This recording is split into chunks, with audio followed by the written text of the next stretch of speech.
Welcome back to Brews with the Homies. This is our Bite series, and we are doing another Monkish. So, Heron's going to introduce this one. Another Monkish. Yes, sir. We love Monkish, and it's not an IPA. So, Dark and Mild is the name of the beer. It is a mild ale that is dark.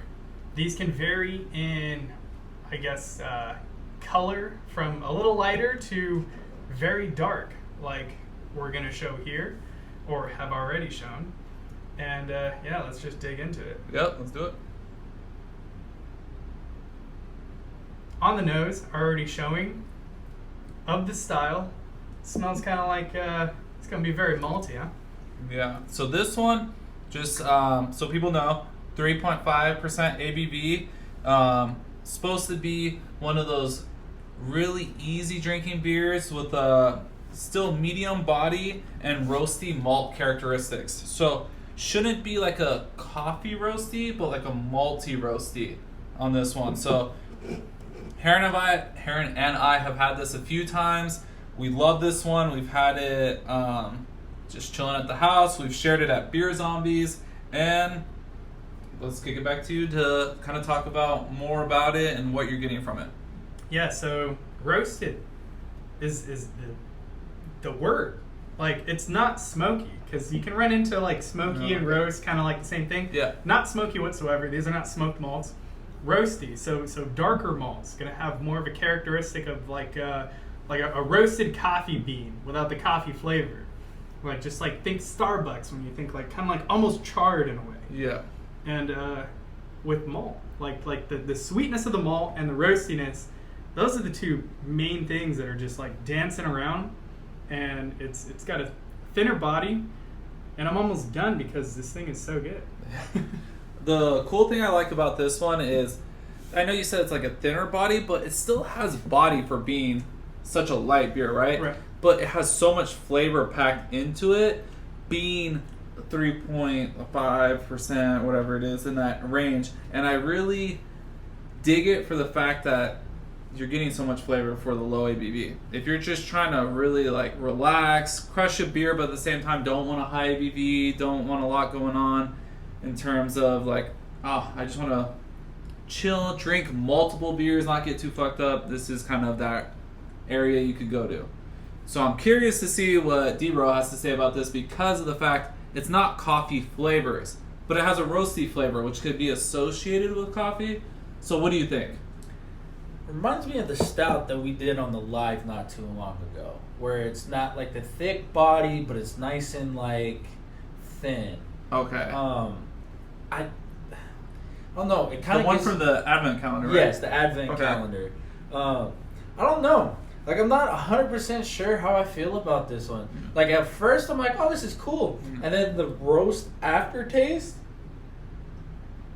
reminds me of kind of like I just like got finished smoking something, you know? Oh, the nicotine. So that's a good, see, there we go. That is a good point, because when you get into that like roasted malt and some beers, you could get kind of like a nicotine taste. Yeah. Or like a cigar kind of roastiness. Yeah, and that's like where I'm getting at, and like I don't know if I like it. Yeah. And that's the weird It's part like that about weird, it is like I keep drinking it, I'm like, oh, there's the beginning part, yeah, and then the back end I'm just like, oh. Makes you feel like you're sinning or what? Yeah, pretty much. But I kind of like it though, because I don't smoke cigars all the time. It's very rare. But when I do, I enjoy that, because I do it with my dad, I've done it with Heron's dad or my boss Mark. Like those times, or like with clients, you're just kind of like kicking it on the golf course or afterwards at like a bar. That's have a cigar. perfect way of describing that aftertaste. Yes, it's like a cigar aftertaste, with like that little bit of tobacco-ish like characteristic. I don't know, that like the memories, excitement. So it's what your relationship to that flavor is will kind of make an impact on how this beer is to you. But I enjoy that. I love that we could discuss these things, and then you picked up on that flavor, because then it just like clicked for me. I was like, that's the one thing I was missing in describing that roasty characteristic, was that. So good on you. I know you might not love the flavor, but perfect description, perfect kind of bringing that together so everyone watching or listening could really get the whole picture of it. If you're not a smoker, go like to your local casino or your local smoke spot, like drink a dark beer and then just open your mouth and inhale the smoke and you'll get the taste. That's far worse for your health than this actually. Yeah, is. don't take that advice. No, but I recommend just drinking this beer. just drink this It's beer. kind of like it's not like a flavor of like smoking a cigar. No. In a way, it's kind of like tobacco wrapping. Or Yeah, like it's like licking a it's the tobacco leaf, like an pretty aged much. tobacco Yeah. leaf. There you go, Licking yeah. an aged tobacco. Yeah, it's a leaf. tobacco leaf, pretty Yeah. much. And like for me, my rating on this is a 3.6. Okay, that's fair. It's simple. Like I said, I liked the beginning, but then once I got that like the tobacco taste, it kind of was like, I don't know, I'm not sure if I like this. Yeah, I mean, my rating the last 2 times I checked in was a 4, but I don't know, just that description you gave me, like that triggered memory of that taste and understanding it to another level that I don't think I pieced together before.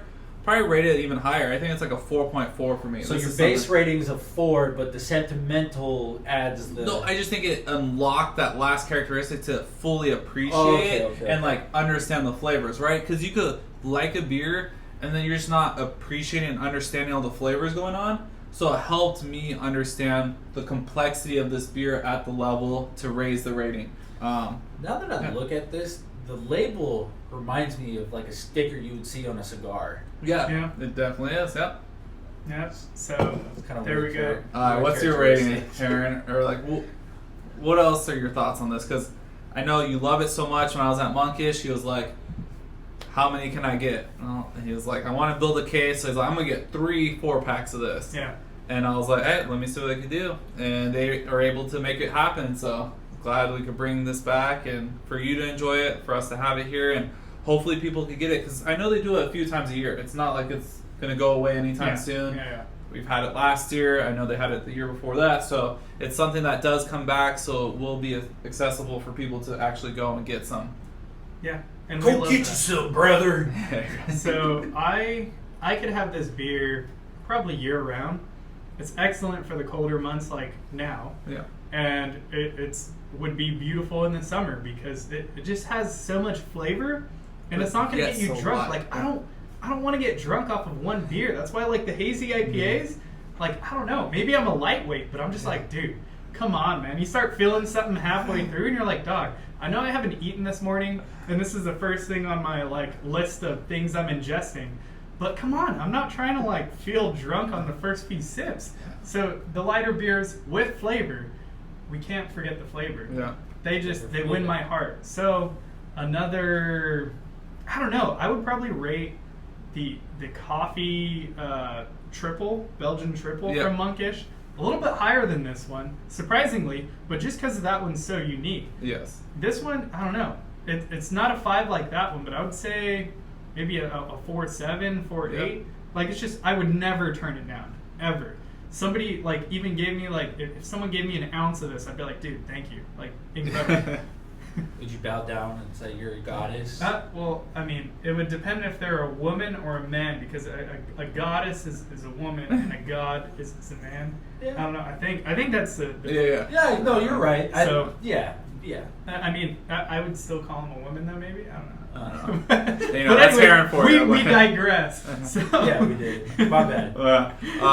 Yeah, to wrap it up, just a great beer. Thanks for watching. We have, if you haven't seen already, the other Monkish episode. So we have the OG one that is, why am I blanking? The first bite episode we did ever. with the hibiscus. Yes, hibiscus one. is feminist. Feminist, there we go. We love that one, and that one always comes around too, so you can check that one out. And then the last one we did, you'll be able to go back and look, is the Belgian Triple, Cafe de la Vida. So check those ones out. You forgot this in the last episode. No.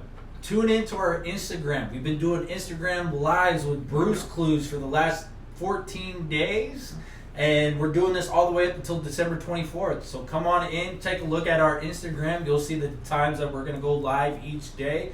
Come in, say what's up, listen to what we have to say about the Advent beer calendar. And it's basically like a bite, but in a live version. So Yep. it's kind of cool if you want to experience. you get to comment see all with the us. hiccups. Yeah. So it's a fun experience. So we appreciate you guys. Thank you, and we'll see you next time. Cheers. See ya. Cheers. Later.